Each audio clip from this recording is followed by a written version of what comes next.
Le plan com de la semaine, c'est celui du patron de BFM TV, Marc-Olivier Fogiel. Le modèle BFM a particulièrement bien fonctionné l'année dernière. Donc vous n'êtes pas inquiet, vous n'avez jamais été inquiet, Marc-Olivier Fogiel? Absolument pas. Interview sur France Info, mais aussi sur BFM Business et pour le journal Ouest France et le magazine Gala. Mais pourquoi une telle présence médiatique après plusieurs semaines de silence? Parce que BFM TV est de nouveau en forme. Une bonne audience au mois de janvier, 3,1% contre 2,7% pour CNews. Un soulagement pour la chaîne après un mois de décembre tendu. BFM TV et CNews avaient terminé à égalité, une première. Est-ce qu'on était inquiet, fébrile, tout ce que j'ai pu lire, la crise? Je suis désolé de répondre, la réponse est non. Sans parler des départs de Laurent Ruquier et de Bruce Toussaint, plus les rumeurs de rachat de BFM TV, il était temps de rassurer. La rédaction est solide et sereine. Alors c'est vrai, ma nomination a surpris. Rachida Dati face au monde de la culture. Plus de 1000 personnes venues écouter la ministre controversée. L'enjeu pour l'ancienne sarkozyste, se faire accepter de ce milieu et surtout casser son image parisienne. D'où le mot d'ordre ce soir-là. La ruralité, le printemps de la ruralité, j'ai parlé de la ruralité. La culture pour tous, dans tous les territoires. Cela fait sourire tous ceux qui m'imaginaient ne pas franchir le périphérique. 20 minutes de discours au total, avec une petite phrase sur l'audiovisuel public. Un audiovisuel public fort. Je vous le dis, c'est un audiovisuel public qui rassemble ses forces. Comprendre en sous-texte une possible fusion entre Radio France et France Télévisions. Un projet déjà décrié par les syndicats. Vous avez connu ça il y a plus de 20 ans. Madame, mademoiselle, monsieur, bonsoir, merci de nous recevoir.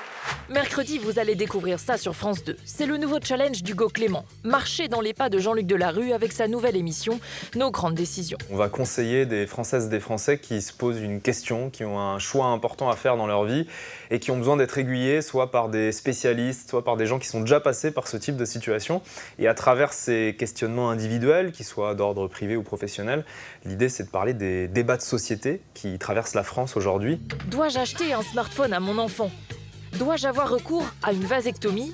Pour aider ses invités à prendre une décision, l'animateur fera appel aux téléspectateurs. Ils pourront voter en direct depuis chez eux pendant l'émission. Et ça, c'est une nouveauté. C'est à découvrir mercredi prochain à 22h45 sur France 2.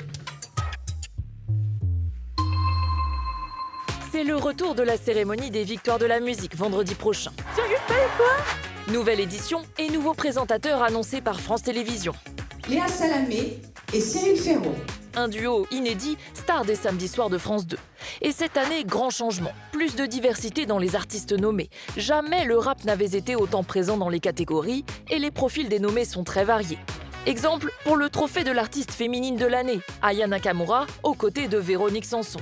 Et chez les hommes, Étienne Dao et Gazo, dans la même catégorie. Un nouveau souffle dû à un nouveau jury, une volonté de l'Association des Victoires de la musique.